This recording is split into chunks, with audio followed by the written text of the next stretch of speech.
ഒരു കായിക താരമായ ഒരു പെൺകുട്ടിയെ 60 പേരൊക്കെ പീഡിപ്പിച്ചെന്ന്. ഈ 60 പേര് പീഡിപ്പിക്കുക എന്ന് പറയുമ്പോഴേ ഇന്നത്തെ എത്ര പേർക്ക് അറിയാമായിരുന്നു എന്നുള്ളതാണ് ഇവിടുത്തെ ഏറ്റവും വലിയ പ്രശ്നം. ഈ പീഡിപ്പിച്ചു എന്ന് പറയുന്ന ആളുകൾക്ക് അറിയത്തില്ല ഈ ഒരു ആളെ പീഡിപ്പിക്കുകയായിരുന്നു എന്നുള്ളത് ഒരു വലിയ പ്രശ്നമല്ലേ ശരിക്കും. അവരെങ്ങനെ അറിയും? ഒരാള് വിശന്നിരിക്കുന്ന ഒരാൾക്ക് കുറച്ച് ഫുഡ് കൊടുക്കുന്നു, അയാൾ അത് കഴിക്കുന്നു. കഴിച്ചു കഴിഞ്ഞിട്ട് അറിയാണ് ഈ പറഞ്ഞ ഫുഡ് വേറൊരു മോഷ്ടിച്ചുകൊണ്ട് വന്ന ഫുഡാണ്. ഫുഡ് കഴിക്കുന്ന ആളോടൊന്നും പറയത്തില്ല, അതുകൊണ്ട് ശരിയാ, ഫുഡിന്റെ കാര്യം നമുക്ക് ഫുഡിനെ കുറ്റം പറയാൻ പറ്റത്തില്ല. അപ്പൊ കഴിച്ച ആൾക്കെതിരെ കേസ് കൊടുക്കുവാണ്, കേസ് എടുക്കുകയാണ് പോലീസ്. അയാള് വേറൊരാള് മോഷ്ടിച്ചുകൊണ്ട് വന്ന ആഹാരം കഴിച്ചു, കഴിക്കാൻ പാടില്ലായിരുന്നു എന്ന് പറഞ്ഞ ഒരു സാധനം ഉണ്ടെന്നേ. അതല്ല അതിന്റെ ആക്ച്വൽ ആയിട്ടുള്ള പ്രശ്നം. ഇവിടെ ഇപ്പോ ഈ പറയുന്ന ഒരു പെൺകുട്ടി 60 പേരെന്ന് പറയുന്ന 60 പേരും ഉദ്ദേശിച്ചിട്ടുണ്ടോ ഈ പറയുന്ന പെൺകുട്ടിയെ പീഡിപ്പിക്കണമെന്ന്? ഇത് കൂട്ടബലാത്സംഗമൊക്കെ നടന്നവരുണ്ട് കേട്ട് കഴിഞ്ഞ വാർത്ത. ആ ഓരോരുത്തരുടെ അടുത്തും ഈ പെൺകുട്ടി പറഞ്ഞോ നിങ്ങൾ എന്നെ പീഡിപ്പിക്കുകയാണ് എന്ന്? അങ്ങനെ ഉണ്ടെങ്കിൽ ശരിയാണ്, അങ്ങനെ ഉണ്ടെങ്കിൽ അതിനകത്തും പ്രശ്നമുണ്ട്. ഇങ്ങനെ അങ്ങനെ ഉണ്ടെങ്കിൽ അത് പീഡനമായിട്ട് എങ്ങനെ പറയുന്നത് എനിക്കിത് മനസ്സിലാവുന്നില്ല. പലപ്പോഴും ഇതൊരു പ്രശ്നമുണ്ട്. പീഡന കേസ് വരുമ്പോ ഇത് വെച്ചാൽ ചിലപ്പോ നിനക്ക് പോകാൻ അനുവാദം ഇല്ല. ഈ പീഡന കേസൊക്കെ വരുമ്പോഴേ ഇങ്ങനൊരു സംഭവം 60 പേരെന്നില്ല. ഒരാള് പീഡിപ്പിച്ചപ്പോ തന്നെ കംപ്ലൈന്റ് കൊടുക്കേണ്ട ഒരു പെൺകുട്ടി ഇത്രയും സമൂഹ മാധ്യമങ്ങളും ടോൾ ഫ്രീ നമ്പറുകളും സ്ത്രീ സുരക്ഷയും എല്ലാം ഉറപ്പുവരുത്തുന്ന ഈ നാട്ടിൽ ജീവിക്കുമ്പോൾ അതിന് അങ്ങനെ ചെയ്യാൻ പറ്റാതെ പോകുന്നതിന്റെ ഉത്തരവാദിത്വം ശരിക്കും ആരുടെയാ? മാതാപിതാക്കളുടെ ആണോ, ഗവൺമെന്റിന്റെ ആണോ, സ്കൂളിന്റെ ആണോ, പോലീസിന്റെ? എന്തോ ഇത് മൊത്തത്തിൽ ഗവൺമെന്റ് അങ്ങനെ വേണം പറയാം. ആ കുട്ടി അത് പറയുന്നില്ലെന്ന്. ഷടാ, ഇതെങ്ങനെ പറയാതിരിക്കാൻ പറ്റുന്നത്? അതും 60 പേര് കഴിഞ്ഞ് പറയാനും പറ്റുന്നുണ്ട്. അവിടെയാണ് വ്യത്യാസം. അത് വല്ലാത്ത ഈ ഒരു പ്രവണത മാറ്റണം പെൺകുട്ടികളുടെ തലച്ചോറിനകത്ത്. അവർ സ്കൂൾ തൊട്ട് പഠിപ്പിക്കണം. എന്തെങ്കിലും പറ്റിയാൽ ആരോട് പറയണം? ഇയാളോട് പറഞ്ഞില്ല അടുത്ത ആൾ ആരോട് പറയണം? എല്ലാവരോടും പറയണോ? വിളിച്ചു കൂണോ? അല്ലാതെ വിളിക്കണോ? അതെല്ലാം അറിയണം. ഇതിനകത്തിപ്പോ 2 പ്രശ്നങ്ങളാ. ഒന്ന്, ഈ പെൺകൊച്ചിന് ഇതൊരു പീഡനമായിരുന്നു എന്ന് അറിയില്ലായിരുന്നു എന്ന് വിചാരിക്കുക. അവൾ അറിയാതെയാണ് ഇത്രയും പേരുമായി അവർ ബന്ധത്തിലേർപ്പെട്ടതെങ്കിൽ, ആ സംഭവം നടക്കുന്ന സമയത്ത് അതൊരു പീഡനം അല്ലെങ്കിൽ പിന്നെ ഇതെങ്ങനെ വ്യാഖ്യാനിച്ച് പീഡനമാക്കുന്നതാണ്? ഓ, ഇത് പീഡനമായിരുന്നു അല്ലേ എന്ന് തോന്നുകയാണെങ്കിൽ, എനിക്കും ഇപ്പൊ അങ്ങനെ തോന്നിയാൽ, ചേട്ടാ ഇതിപ്പോ എന്തിനെല്ലാം എതിരെ പരാതി കൊടുക്കേണ്ടി വരും? ചേട്ടാ എനിക്ക് അതപ്പോ തോന്നണ്ടേ? അല്ലാതെ എങ്ങനെ പറ്റുന്നേ? പിന്നീട് ഒരിക്കൽ ഞാൻ ഈ പറഞ്ഞതുപോലെ എന്തെങ്കിലും കഴിച്ചു കഴിഞ്ഞിട്ട് ഒരു മനുഷ്യന് എന്നോ ഒരിക്കൽ വയറിളായി കഴിയുമ്പോൾ തോന്നുന്നു അന്ന് കഴിച്ച ഫുഡിന്റെയാണ്, എന്ന് കഴിച്ച് ഫുഡ് മൊത്തത്തിൽ മോശം സാധനമാണ്, ഫുഡ് കഴിക്കാനേ പാടില്ല, ഫുഡ് ആഹാരത്തിനെതിരെ ഒരു പരാതി കൊണ്ട് കൊടുത്തേക്ക്. ഇതൊന്നും അത്ര കറക്റ്റായ ഒരു നടപടിയല്ല. ഇതിനകത്ത് മാറ്റം വരുത്തേണ്ടതായിട്ടുണ്ട്. പീഡനം എന്ന് പറഞ്ഞാൽ അത് ഒരു പ്രാവശ്യം സംഭവിക്കാൻ പാടുള്ളൂ, രണ്ടാമത് അനുവദിച്ചുകൂടാ. പിന്നെ എല്ലാവർക്കും അങ്ങനെയല്ല ഇങ്ങനെയല്ലെന്ന് പറയുന്ന എക്സ്ക്യൂസ് അത് തെറ്റാണ്. ആ എക്സ്ക്യൂസ് ഉള്ളവരെ പരിഗണിക്കുന്ന രീതി വേറെ ആയിരിക്കും. അതാണ് സിദ്ദീഖിനൊക്കെ ജാമ്യം കിട്ടാനുണ്ടായ കാരണം. പിന്നെ വേറെ കാര്യമുണ്ട്, ഇവരെടുക്കത്തില്ല. ഈ പെൺകുട്ടി പരാതി കൊടുത്തിട്ടുണ്ടായിരുന്നു എന്ന് പറയുന്നുണ്ട്, പക്ഷെ അത് പോലീസ് വേണ്ട രീതിയിൽ കൈകാര്യം ചെയ്യാനാണ്. സമ്പത്ത് എന്ന് പറഞ്ഞ പെൺകുട്ടി സിദ്ദീഖിനെതിരെ കൊടുക്കുന്ന പരാതിയുടെ ഒരു പ്രത്യേകത. അത് മാത്രമല്ല, സൈബർ അറ്റാക്ക് അവൾ അങ്ങനെ പറഞ്ഞപ്പോൾ സമൂഹം ഒന്നടങ്കം അവളെ എതിർത്തു. അതുകൊണ്ട് അവൾ അനങ്ങായിരുന്നിട്ട് പിന്നെ ഈ പറഞ്ഞ പോലത്തെ സമയത്ത് വീണ്ടും വരികയാണ്. അല്ലാതെ അവര് കുറെ നാൾ അങ്ങനെ ഇരുന്നിട്ട് ഒരു പിന്നീട് മനസ്സിലാക്കിയതല്ല. അന്നേ ആ പെൺകുട്ടിക്ക് മനസ്സിലായ വ്യത്യാസമുണ്ട്. പക്ഷെ ഇത് അങ്ങനെ അല്ലെന്നേ. ഞാൻ ചോദിക്കുന്നാല് ഈ 60 പേരിനകത്ത് എത്ര പേർക്ക് അറിയാമായിരുന്നു ഈ ഇവരുമായിട്ട് എന്തെങ്കിലും തരത്തിലുള്ള ബന്ധപ്പെടലോ പിടിക്കലോ വരയ്ക്കലോ എന്ത് നടന്നിട്ടുണ്ടെങ്കിലും കൊള്ളാം, വെറുതെ പോയി നോക്കിയിരുന്നവനും ഒക്കെ എത്ര പേർക്ക് അറിയാമെന്ന് ആ കൊച്ചിനെ അവർ പീഡിപ്പിക്കുകയായിരുന്നു? ഈ സമ്മതമില്ലാത്ത ഒരു സെക്ഷൽ ഇന്റർകോഴ്സ് ആണല്ലോ പീഡനം എന്ന് പറയുന്നത്, അല്ലേ നോക്കിയിരുന്നു, അവരുടെ ഇഷ്ടമല്ലാത്ത അത്ര അവരെ സൂക്ഷിച്ച് നോക്കിയിരുന്നു, അവരെ മാനസികമായിട്ട് പീഡിപ്പിച്ചു. ശാരീരികം എന്ന് പറയുന്നത് ഇങ്ങനെ ശാരീരികമായി പീഡിക്കൂ, മാന്തു, വേദനിപ്പിക്കുക. ഏതെങ്കിലും തരത്തിലൊരു സിറ്റുവേഷൻ, മാനസികമായ വേദന. ഇപ്പൊ ഹണിറോസിന് വേദനയുണ്ട്, അല്ലെ വേറൊരു പെൺകുട്ടിയെ വേദനിപ്പിച്ചു എന്ന് മറ്റേന്ന് പറയുന്നത് എങ്ങനെ മനസ്സിലാവും?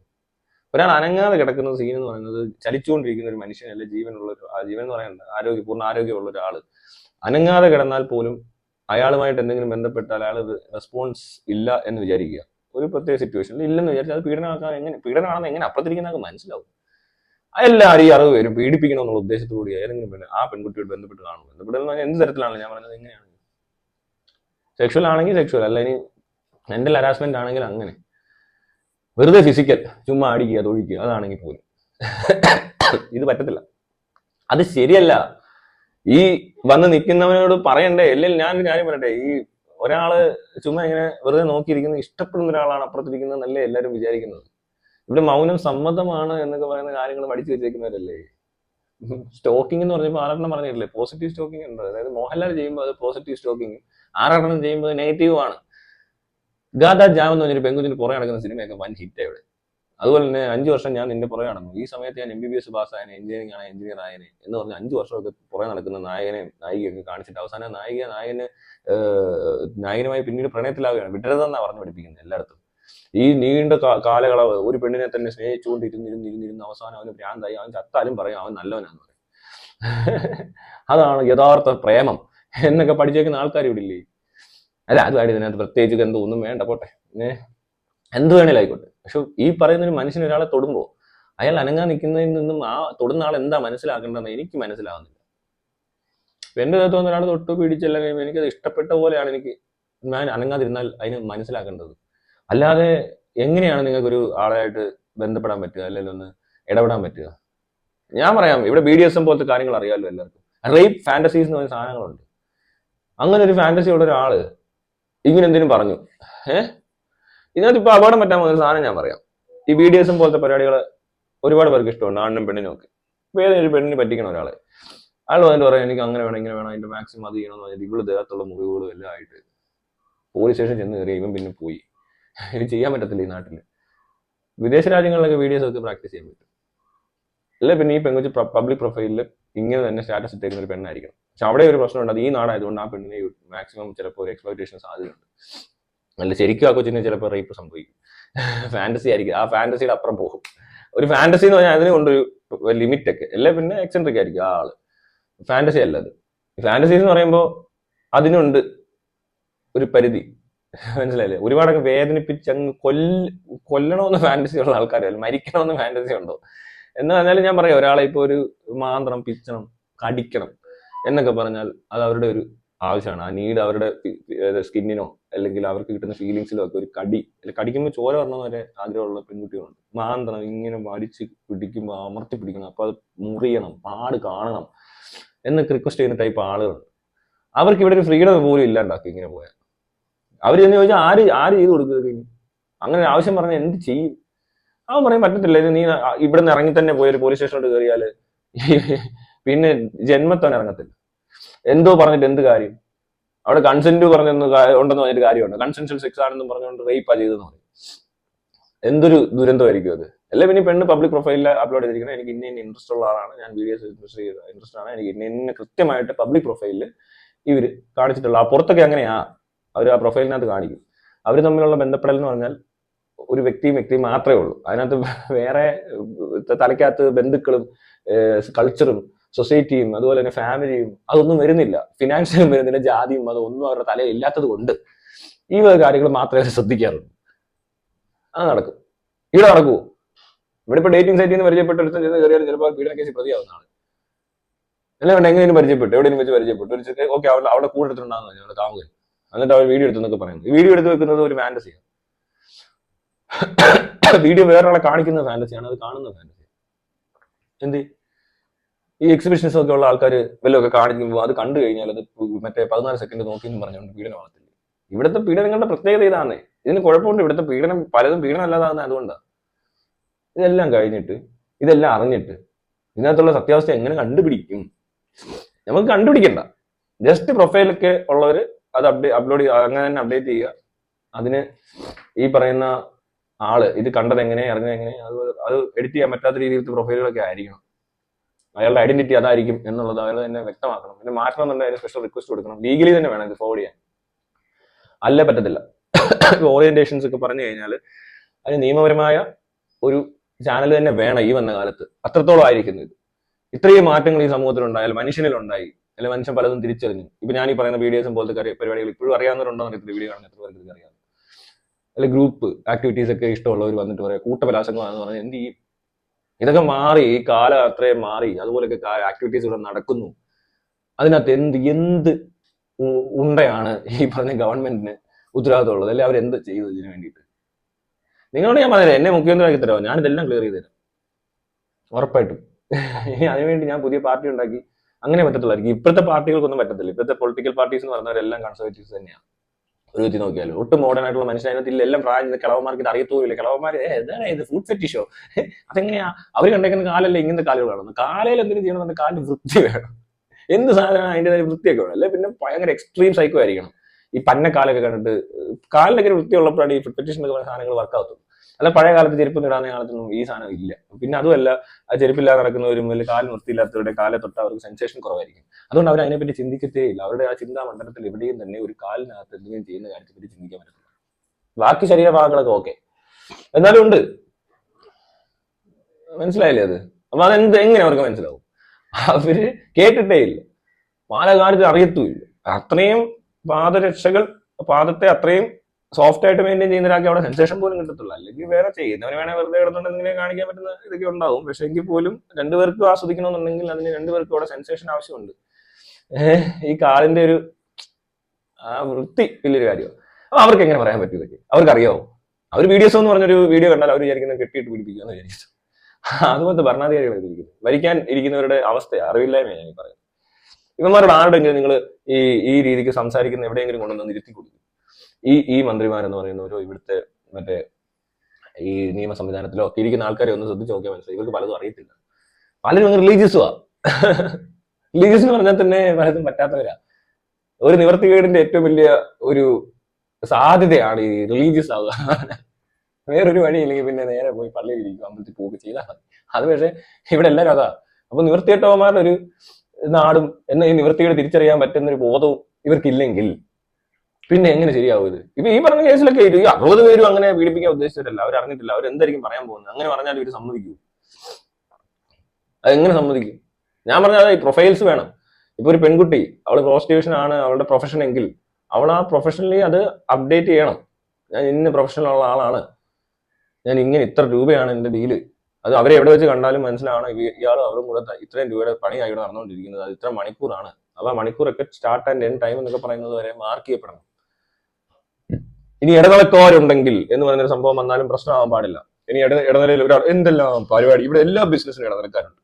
കമ്മീഷൻ മേടിക്കുന്ന ആൾക്കാർ ഇഷ്ടം പോലുണ്ട്. ഏത് കച്ചവടത്തിനും ഇല്ലാത്തത്. പിന്നെ എന്തുകൊണ്ടാണ് ഈ സെക്സ് വർക്കിന് മാത്രം? ഇപ്പോൾ പണ്ട് ഓക്കെയാ, പണ്ട് ഇത് പീഡിപ്പിക്കുന്നു, തട്ടിക്കൊണ്ടു പോകുന്നു, അങ്ങനെയുള്ള പല ഇത് ഈ ഇടയ്ക്ക് നിൽക്കുന്നവനൊരു ഗുണ്ടയോ മറ്റോ ഒക്കെ ആണെങ്കിൽ പല പെൺകുട്ടികൾ പീഡിപ്പിക്കപ്പെടാനുള്ള സാധ്യത. പക്ഷെ ഇങ്ങനെ ഒരു പ്രൊഫൈലൊക്കെ വരുന്ന ഒരു കാലഘട്ടത്തിൽ അതില്ല.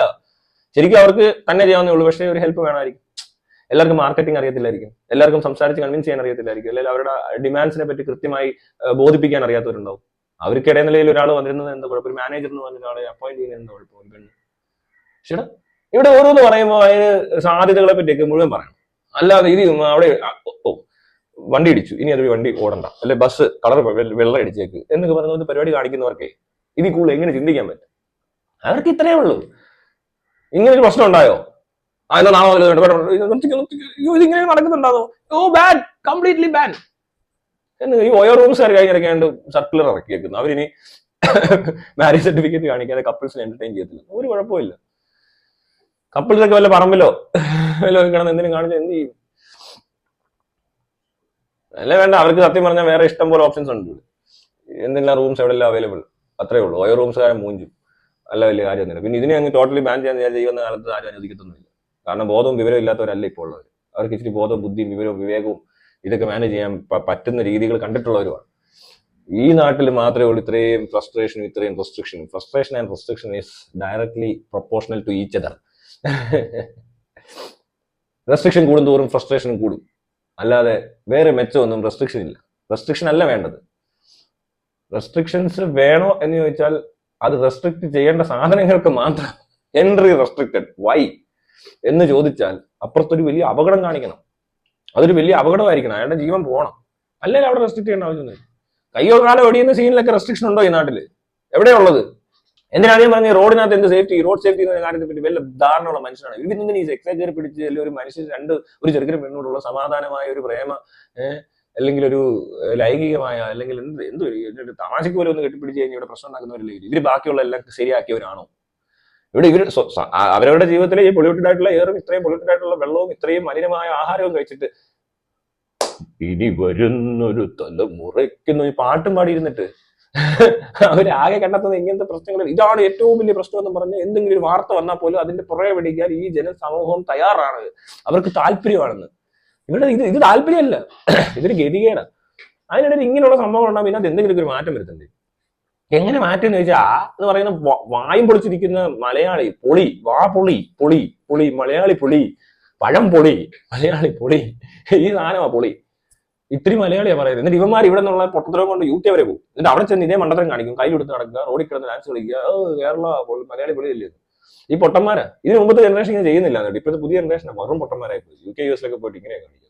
നേരത്തെ പോയി ഇത്രയും തറകൾ പോയിട്ടില്ല. കുറച്ചുകൂടി ക്വാളിഫിക്കേഷൻ ഉള്ള ക്വാളിറ്റി ഉള്ള ആൾക്കാരാണ് പോയിക്കൊണ്ടിരുന്നത്. ഇപ്പോഴത്തെ ഒരു തീരെ പോരാ. അവിടെ നിന്ന് വേറെ പണിക്ക് കൊണ്ടുപോകുന്നതാന്ന് തോന്നുന്നു. അതിന്റെ കുഴപ്പം അവിടെ എല്ലാം ചെന്നിട്ട് കണ്ടില്ലേ കാണിച്ചു കൂട്ടുന്നത്. ഈ കൾച്ചർ എന്താണെന്ന് അറിയത്തില്ല, കൾച്ചർ ബിഹേവിയർ അറിയത്തില്ല. എന്താണ് കൾച്ചർ എന്ന് പറയുന്ന സാധനം കേരളത്തിലുണ്ട്, എല്ലായിടത്തും ഉണ്ടാകും കൾച്ചർ. പക്ഷേ ഡീസന്റ് കൾച്ചർ ആണോ എന്ന് അറിയത്തില്ല അവർക്ക്. മറ്റുള്ളവരുടെ സ്വാതന്ത്ര്യത്തെ അല്ലെങ്കിൽ അവരുടെ ഒരു സമാധാനത്തെ അല്ലെങ്കിൽ ഒരു ശാന്തമായ ഒരു അന്തരീക്ഷത്തിൽ പോയി കിടന്ന് പടക്കം പൊട്ടിക്കാൻ കാണിക്കുന്നത് കൾച്ചറാണെന്നും അത് കൾച്ചർ ബിഹേവിയർ ആണെങ്കിൽ തെറ്റിദ്ധരിച്ച് പോയാൽ നമ്മൾ ഇവിടെ നിന്ന് പഠിക്കുന്നത് ശരിക്കും പഠിച്ചതെല്ലാം മറക്കുക ചെയ്യാണ്ട് വേറെ രാജ്യത്തോട്ട് നല്ല രാജ്യത്തോട്ട് പോകുമ്പോൾ അങ്ങോട്ട് എന്തിനു പിന്നെ പോകുന്നത്? അത് കൊള്ളാവുന്ന രാജ്യമാണ്, അവിടെ പോയി നല്ലപോലെ ജീവിക്കുക എന്ന് പറയുമ്പോൾ തന്നെ മനസ്സിലാവും അവിടെ എന്തുകൊണ്ടാണ് അത് നന്നായിരിക്കുന്നത്. ആ നന്നായിരിക്കുന്നതിന്റെ ഒരു കാരണം അവർ ആ മറ്റേ ഇവിടുത്തെ മണ്ടത്തരങ്ങൾ ഇല്ലാന്നത് തന്നെയാണ്. ഇവിടെ ഇത്തരം മണ്ടത്തരങ്ങൾ ഉണ്ടാകുന്നത് കൊണ്ട് ഇവിടുന്ന് പോകേണ്ടി വരുന്നതിനാണ് ആ മണ്ടത്തരം അങ്ങോട്ട് കൊണ്ടുപോകേണ്ട ആവശ്യമില്ല. അവിടെ ചെല്ലുമ്പോൾ പുതിയതായിട്ട് എന്താണ് അവിടെ ഉള്ളത് അല്ലെങ്കിൽ അവിടുത്തെ കൾച്ചർ അഡോപ്റ്റ് ചെയ്ത് അവിടെ നല്ല രീതിയിൽ അഡാപ്റ്റ് ചെയ്ത് നല്ല രീതിയിൽ ജീവിക്കണം. അപ്പോഴാണ് അത് മെച്ചപ്പെടുക അവരുടെ ജീവിതം. അല്ലെങ്കിൽ ഇവിടുത്തെ പോലെ തന്നെ അവിടെ പോയി ജീവിക്കാനാണെങ്കിൽ എന്ത് ചെയ്യാൻ പറ്റും? ഇവർക്ക് എന്ത് വേണ്ടത്? ഇവർ അവിടുത്തെ ക്ലൈമറ്റ് മാത്രമേ എൻജോയ് ചെയ്യത്തുള്ളൂ എന്ന് പറയാം. അവിടുത്തെ ഫെസിലിറ്റീസ് ഞങ്ങൾ എൻജോയ് ചെയ്യാൻ തയ്യാറാണ്. പക്ഷെ നമ്മുടെ ഈ മണ്ടത്തരങ്ങൾ ഞങ്ങൾ കളയത്തില്ല എന്ന് പറഞ്ഞാൽ നിങ്ങൾ കുറെ പേര് അവിടെ പോയി കഴിഞ്ഞാൽ അവിടെ ഇതുപോലെ ആയിപ്പോയാൽ പിന്നെ എങ്ങോട്ട് പോകും? അവിടെ പിന്നെ എങ്ങോട്ടും പോകണോ? വേറെ എങ്ങോട്ട് പോകും?